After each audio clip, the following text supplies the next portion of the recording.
Salut, c'est encore moi, Jade Thomas. Si vous ne le savez pas encore, bienvenue sur ma chaîne YouTube dédiée aux plantes, aux potagers et aux petits jardins d'intérieur. On me conseille toujours de demander aux spectateurs de s'abonner et de liker en début de vidéo, alors voilà, je le fais. N'hésitez pas à me soutenir. Bon, je sens que je commence à trop parler. Passons directement au sujet de la vidéo d'aujourd'hui. Bonjour à tous. Aujourd'hui, je vais vous parler d'un phénomène fascinant, le changement de couleur des tiges.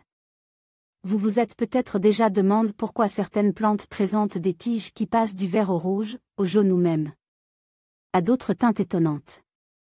Dans cette vidéo, je vais explorer les raisons derrière ces transformations colorées, les facteurs qui les influencent et ce que cela peut signifier pour la santé de la plante. Restez avec moi pour découvrir ce mystère végétal. Par Larry Hodgson, 16 mai 2018. Quand les tiges changent de couleur. À gauche, les tiges rouges de la réversion, à droite, les tiges jaunes du cornouiller d'origine, Bud S. Yellow. Source, jardinière paresseux. Commandant, www.Crixit-Boulder. Comme j'ai fait une découverte surprenante à la fonte des neiges, le drageon, rejet, d'un de mes cornouillers n'était pas de la même couleur que sa maman. La plante en question, le cornouiller stolonifère Bud S. Yellow, Cornus ericea Bud S. Yellow, que certaines autorités placent dans l'espèce Sosicée alba, et cultive pour ses jolies tiges jaunes, surtout visibles l'hiver. L'espèce à l'origine de ce cultivar, toutefois, a des tiges qui rougissent l'hiver. Le drageon anormal chez moi avait justement repris la coloration rouge de son ancêtre. Une autre réversion, les feuilles normalement bicolores du lierre terrestre panache, Glechoma Ederacea variegata, ont repris leur coloration verte normale, et cette partie de la plante menace de dominer et d'éliminer la partie panachée. Source, jardinière paresseux. Comme on appelle cela une réversion, la plante retourne à sa forme normale.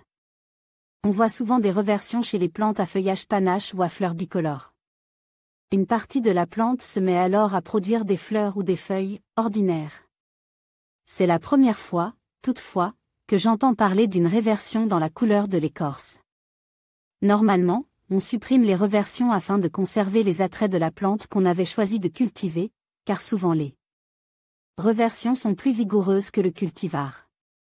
Par contre, je pense que je vais garder la mienne. Il me semble que ce sera très joli, un mélange de tiges rouges et de tiges jaunes. La nature, toujours pleine de surprises. Nos partenaires locaux. En conclusion, les changements de couleur des tiges sont un phénomène fascinant qui témoigne de la diversité et de l'adaptabilité des plantes. Que ce soit en réponse à des facteurs environnementaux, à des variations de température ou à des cycles de croissance, ces transformations offrent un aperçu précieux sur la santé et le bien-être des végétaux.